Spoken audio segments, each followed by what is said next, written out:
Hello and welcome to episode 216 of my podcast all about knitting and crochet and my yarn shop here in Wiesbaden, Germany. I'm Kiko and today is January 15th, 2024. Today I'm wearing two of my favorite pieces, but in many ways they are very, very different. So the first difference, of course, is that the scarf I'm wearing is crocheted and the cardigan is knit.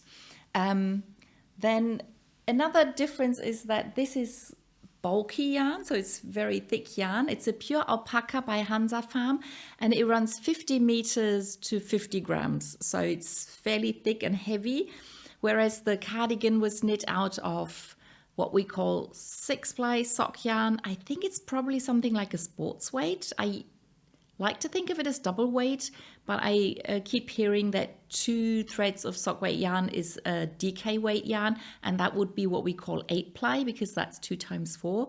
So the fingering weight in Germany is a 4-ply, then the middle is the 6-ply, and then we have the 8-ply, which is probably a dicke weight. Then that would make this a sports weight. But anyway, so it's a lot thinner than this one. And one of the other differences is that I crocheted the scarf in 2016 and it took me from February 4th to 6th.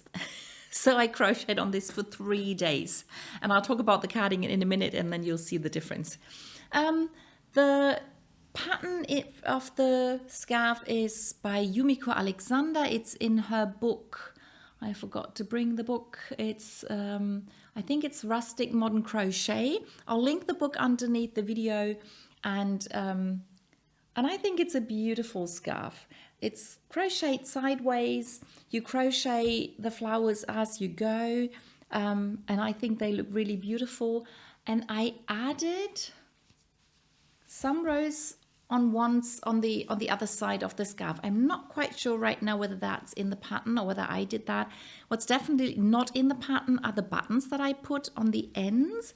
And I did that so that if I wrap the scarf around myself and I want the ends to stay in place, I can just push the button through some of the stitches and it'll help to keep the scarf in place. As I said, it's fairly heavy, so the ends tend to just slip away, slip down, but with these buttons I can just button it up and it will stay where it is. This is a really warm scarf, so sometimes I feel it's not really cold enough to be wearing this, but today it's definitely cold enough. And yeah, and I thought with this very colorful cardigan, I'll pick a solid color scarf, and yeah, that's why I combined the two together. So that's the scarf, and then the cardigan, many of you might remember that from seeing it on the podcast when I knit it. I already wore it once before, so it has a hood, and the pattern that I used is out of I forgot to bring the books today, I'm sorry. I'll link both books underneath the video. It's a book about knitting things in the round. So everything in the book is knit in the round. It's a very interesting book.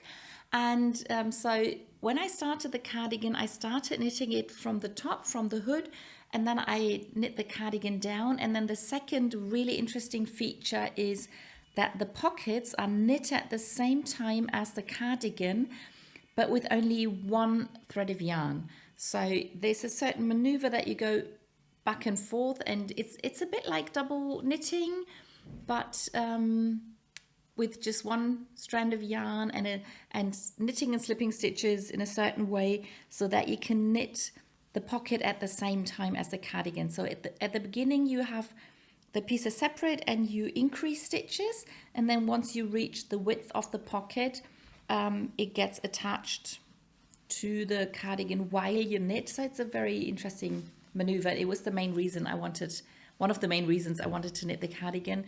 And I actually made a mistake on this pocket, and just once I must have the yarn was on the wrong side of the work. So now my pocket and the inside of the cardigan are attached to each other. I could snip the yarn and I could secure it, or I was thinking of sewing a button down here so it wouldn't get stretched out. I may still do it. I didn't. In the pattern, the cardigan, I think, has a zipper. I'm not quite sure. I don't like zippers, so I put these snaps in. So I sewed them onto this. I think the I-cord edge. No, it's not an I-cord edge. It's just a stockinette, rolled stockinette edge. I think it was supposed to be an I-cord. I think it's an I-cord up here, and then I changed it to stockinette. I don't know why. And by the way, I also changed the hood. So when I finished the cardigan, I didn't like the original hood because it had a very small opening. I could hardly see anything, and it looked really ridiculous. So I cut it off. I made a video of how I did that. I cut the hood off. I picked up the stitches, and I knit this very simple straight hood. I just put a tassel and a glass bead just for fun. And now it's a hood that I can actually wear. It doesn't look too ridiculous. And I realized another thing I like about the hood is sometimes if it hangs back, it will sort of pull the cardigan back a bit. But especially when I get a little cold in my neck, I just pull it forward like this. And then I don't have to get a cowl or a scarf because it just keeps my neck really nice and warm like this. And sometimes I'll even wear it up if I get a cold hat and I forgot my hat or something. Yeah, but this is one of my most worn garments that I have. I wear this at home all the time, and I realized that I'd only worn it on the video once, so now this is the second time. And in case you're new here and you haven't seen it before, now you know. So this is an opal sock yarn as usual. It's very easy to care for, and yeah, as I said, I love it. And now I'll put the scarf on. It's always, I'm never quite sure whether I should put the scarf on top of the hood or put the hood on top of the scarf. I mean, this is the soft alpaca. I really should have that on my skin. I'll leave it like that for now. If I get cold, I might change things around a little bit. Yeah, so that's what I'm wearing today. Then on to finished objects. I have one finished project today, but it's sort of 3 pieces to the project. And the first 2 pieces were the arm warmers. Do you say that? They're not wrist warmers, they're really arm warmers. They sort of cover most of my arm. And part of them were knit by a friend of mine who wanted to knit them, who started knitting them for herself. She finished the first approximately this length and started the second, and then she decided she didn't like it, and she wanted to undo them and asked me if I wanted to have the rest of the yarn, and I said, if you don't want the arm warmers, can I have them too? So I finished the second one and made it longer than the first. Then I undid the cast off of the first one and made it longer. And this is what we call the 8-ply sock yarn. It's also an opal yarn, so it's either DK or maybe it's a light worsted or something like that, whatever. And this is the vest or slipover or sleeveless pullover or whatever you call this, and it's finished. I'm really happy. The pattern is from a German video where it's knit very simply, just with a bit of ribbing, then straight knitting, and then 2 pieces of ribbing. You don't have to decrease any stitches because of the ribbing. It pulls in and it sort of looks as if you had formed an armhole. And then you cast off and seam the shoulders together a little bit, and then you're done. And I only changed the pattern in so far that I added in some short rows. The stripes in the yarn make it quite obvious where the short rows are. So I wanted to lower the back a little bit so that that's longer and warmer in my back than in the front. Yeah, so finished knitting it. I now have to wash it and hopefully wear it in the video next week. That's the plan. And by the way, the 8-ply yarn comes in 150 gram balls, and I had 2 full balls to knit this, and I had a bit of leftover yarn from the arm warmers, and I had a little bit of leftover yarn from a friend of mine, And but I wouldn't have needed those leftover bits. So this weighs less than 300 grams. And I think it's a really good size. Yeah, then we'll see what it looks like on me next week, I hope. So that's my one finished object, and I actually only cast on one new project. So this week I'm quite happy with myself. But as usual, I'll start with the socks, and I finished my first sock of the Soxx Look book, and this is what it looks like. So I think I told you last week that I messed up the pattern somewhere around here, I think, and the triangle started looking the other way, so that was a bit confusing when I found out, but I don't think it's too bad. Nobody's going to notice. I added in this purple stripe, the same as the grey one here and the turquoise one here, and then I did the colourful toe. And one thing that really confused me while I was knitting the sock is that the purple in the colourful yarn first showed up here, and then it never came back, and I was a bit worried it might come back when I add this dark purple in, but it actually took to the front of the toe for the color to reappear, and I was a bit worried it wasn't in the sock at all. So that is quite funny, and I'm really curious to see where the purple is going to appear in the second sock, because of course I'll just use the yarn as it is. So there should be some yellow stripes at the top of the sock, a bit like this yellow stripe maybe, but then this yellow stripe should be this one because it was followed by the purple. We'll see, they'll be different. That's what I like. I started the second sock in this solid purple color. Didn't do a lot. I just made sure it was cast on because that's what I like to do. As long as I start the second sock, it might take me a while to finish it, but I will finish it eventually, and it'll just be a lot easier for me to just pick it up and keep going. And one of the things that I like about doing color work in my socks is I really enjoy just going a bit more and just finishing that pattern and just finishing this and just getting to that part. So I don't think it'll take too long for the second sock to get knit. So that's it for socks at this point in the video. Then the next project is the baby cardigan that I started, that I had as a new project last week.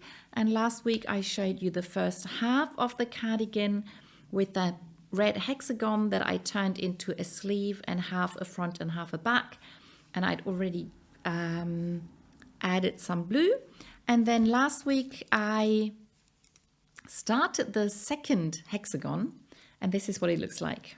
So I started from the middle, and I actually filmed a video showing how to do Emily Oker's cast on, and you can do that for however many stitches you want. A lot of patterns start with 4 or 8 stitches. I started with 6 stitches because I wanted to have a 6-part pattern, and this is what it looks like at the moment. And when I fold it later on, I will fold like these two parallel. This is where I will sew with the Kitchener stitch, and then you have to imagine that this is folded to form the armhole, and then the same down here. One is the front, one is the back, and then this sort of folds together and is like the bottom of the front and back. And as soon as I've got this to the same size as this, I will add the blue stripes, and then I will film the next video and show how to do a 3-needle bind off to attach the 2 pieces in the back.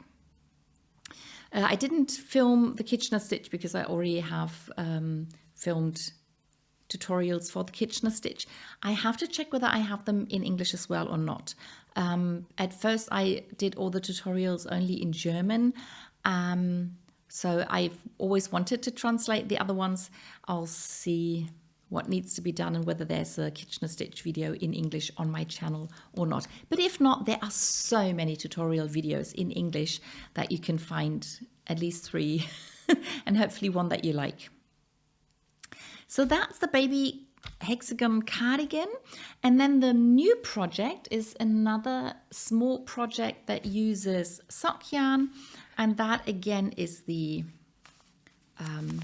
is what we call the 8 ply, which is twice as thick as the normal sock weight yarn. So it could be DK weight or whatever. It's this year's series Frosty Ice. And by the way, this is 150 grams that runs 320 meters. So it's the same thickness as the vest or slipover that I just showed you. And this is the colorway that my sister uses to crochet herself a pullover using the same pattern as my crochet pullover, but not as a raglan and not as a top-down pullover. So there'll be some similarities and some differences with our two pullovers. This is the color that she chose. For my new cast on, it's going to be a hat, and I should have brought that book. I'll show you the book next week because I cast this on to showcase the book. I'll promise to show it next week and probably show it in the German video this week. Yeah, I'll make a note to show it next week. But this was not quite thick enough for the pattern, so I picked this brushed alpaca yarn by Hansa Farm in my sister's favorite color, and I decided they should look good together. And the hat is by Woolly Wormhead, that most of you will probably know. She's famous for designing hats and also for designing hats that are knit sideways, that are they're not knit top down, they're not knit bottom up, but sideways. That's her thing. I don't want to say she invented it, but I'm pretty sure that she designed the most sideways hats that anybody has ever designed. The pattern is called Ruschia. I'm not quite sure how to pronounce that. And I'm actually knitting on straight needles. I very rarely knit on straight needles because I'm a big fan of circular needles. But if it's a small pattern and you don't have too many stitches, I don't mind using them. These are Japanese needles that I got from my father from the time when he was still knitting. And this is what the hat looks like so far. So I knit the pattern twice. I think I'm supposed to knit it 7 times, and you can already see that there are short rows involved. So there are short rows up here that form the top of the hat, and there are also a few short rows down here to make the brim a little bit tighter than the rest of the hat.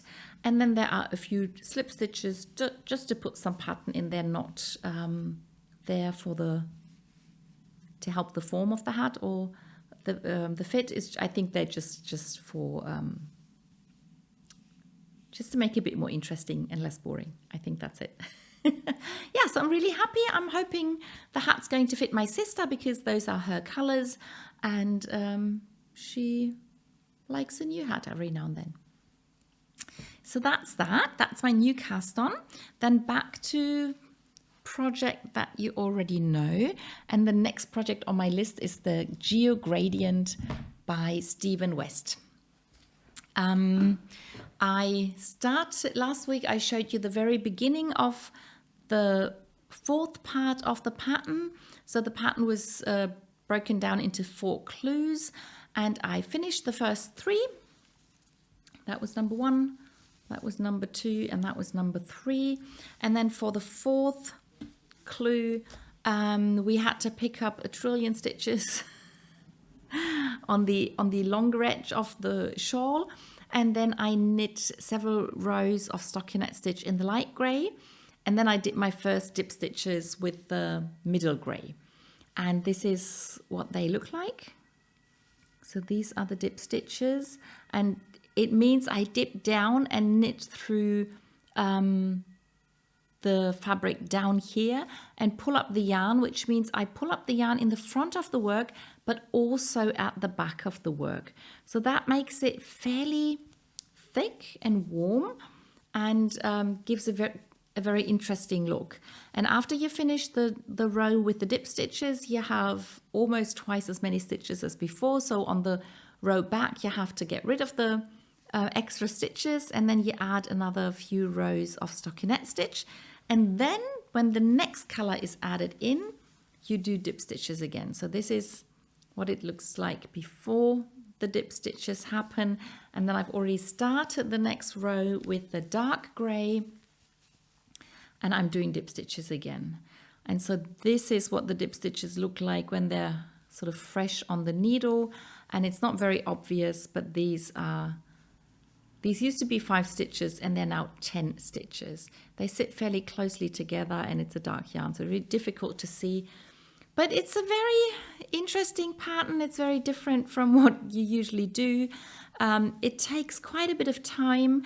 The second time around is a lot easier because you can sort of see, oops, I'm losing stitches. Oh, that's not a clever thing to do.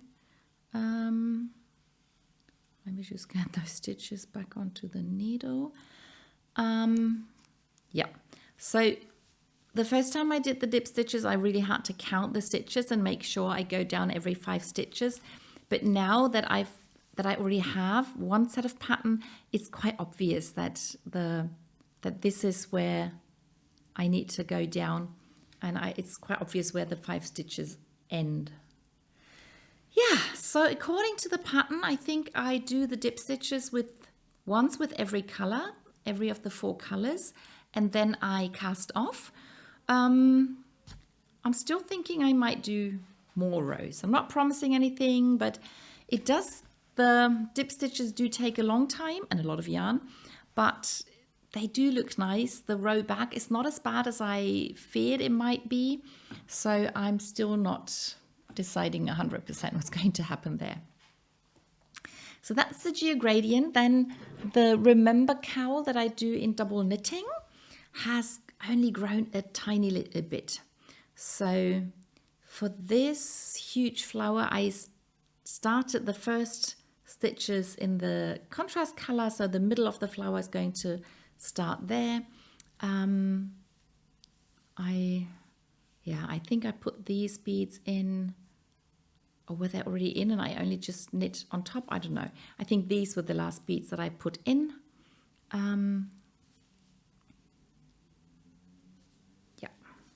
So just got confused which side I already showed you. So not a big difference, but I still enjoy the project a lot. Really looking forward to getting this done. But I'm not rushing it. I'm really enjoying the knitting. So yeah, it's just a nice project to have on the needle. It just takes a little bit of concentration. So I'm not always knitting on that. And sometimes I sort of forget about it when I get too busy, but I try to pick it up at least once or twice during the week. Now for the garments, I start with the summer garments again. And this is another project that I did work on, but it doesn't show a lot of difference because I'm still just knitting down. So this is the opposite of the cowl. This is the project that I can just pick up anytime, no matter what I'm doing. I can just add a few stitches here and there, and I just keep going down. I weighed my leftover yarn. It's about 20 grams now, and I calculated that I need less than 10 grams to do the ribbing. So what I'm doing at the moment is I'm going to knit about 10 grams of the ball and try it on in between to make sure it doesn't get too long. I never thought it would get too long. Probably can't get too long because it's fairly wide. Even if it's longer than I anticipated, it should still be fine. But I do want to try it on every now and then to make sure it doesn't hit an awkward spot when I finish. And then I might start the ribbing when I'm at 10 grams. And even if I get more rounds of ribbing done than the pattern calls for, that should be fine. So the pattern calls for about double the number of rows of ribbing than there are in the arm. So I knit these according to the pattern. And yeah, so I'm not too far away from finishing this. Probably won't get done this week, but maybe next week. We'll see about that. So, and the other summer garment that I'm crocheting this time is the sort of summer pullover crocheted out of squares that I'm doing from Shelley Husband's book, Granny Square Patchwork. And I actually managed to do the last repeat of this pattern. So it's actually 5 rounds that I needed to crochet to get to this edge again. And now it's 5 repeats. I think I said 5 last week, but it's 1, 2, 3, 4, 5. And this is the last time I'm doing this same pattern. And now I'm crocheting a few rounds on top in the round, but then I'll start forming the corners so that it will eventually become a square. And then it can be either the front or the back of my summer pullover. And then once I finish the square, I'll have to figure out how I want to do the sleeves. Yeah, really happy I managed to finish that and looking forward to doing the square. And by the way, this was at a point where I had to cut the yarn. I told you that after this round, the yarn gets cut so that I can crochet into the 3rd loop of the stitch without it showing anywhere. And my other crochet garment, which is the winter pullover I'm crocheting, is also at a point where I cut the yarn. So there's no yarn hanging down from it. And that means I finished the yoke apart from the short rows. So this is a top-down raglan pullover that's crocheted. I've never done that before. And the way the pattern is written, the beginning of round is at the back, at the middle of the back. And you crochet to and fro so that you don't create those spirals that you create when you crochet in the round, but you sort of go back and forth in crocheting your stitches on top of each other. It shows, because of the colorful yarn, you can see that the color sort of comes and goes in the same direction, and there's no blue on this side, and whenever that happens, it's quite obvious. Sometimes the color seems to be carrying through, but that's just a coincidence that I sort of end it with blue, and then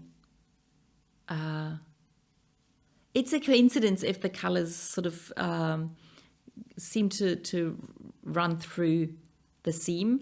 They're supposed to sort of change at this point.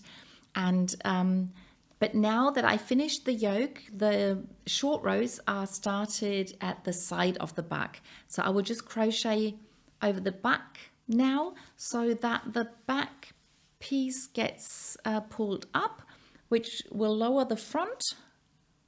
And then once I've finished those rows, I can then start crocheting either the front and back in the round or the sleeves in the round. And again, the rounds will not go in the same direction, but I will change direction every round to keep the same look and pattern as I had in the yoke. Yeah, really happy I managed to do that. I'm looking forward to doing the short rows. They should be working up fairly quickly compared to going the whole round. So that's really exciting. At the moment, I am thinking of maybe leaving the neckline the way it is. You're not. The pattern calls for sort of ribbing on neck something that you're supposed to crochet in there. And at the moment, I'm debating not doing it, or doing a really long one so I can fold it down. But then I might maybe rather do a cowl that's separate from the pullover so I can either wear it together or apart. And if I do that, I'm not quite sure whether I want to crochet it or maybe knit it, which would be fun as well. So not quite sure what's going to happen there, but happy with how far I've come. And that's the like pullovers and things that I'm making, because the fourth one I already showed you at the beginning of the episode. And that brings me to the skirt I'm knitting. And I am knitting the Evenstar shawl pattern by Susan Pandorf, and getting my projects mixed up. And I continue knitting the chart too, and I still haven't finished it. It's a long chart, as I said, but I really enjoy knitting it. I'm knitting at a very loose gauge, and that's what I wanted to do. And I hope I'm not going to regret it, but so far I'm pretty sure it should be fine. I will block the skirt, and then it should be really a lightweight and wide and flowing skirt. That's what I'm imagining, so I hope that happens. So last time I was somewhere around here. I was doing those sort of leaf patterns, and then there's this like really big leaf, and now I'm back to more of those smaller patterns, and I think I'm 1 or 2 pattern rows away from the more complex things happening. So there are some symbols that I'm not familiar with at first glance, so I'll have to look them up. But I'm also looking forward to knitting those, and there's not too much of chart 2 left.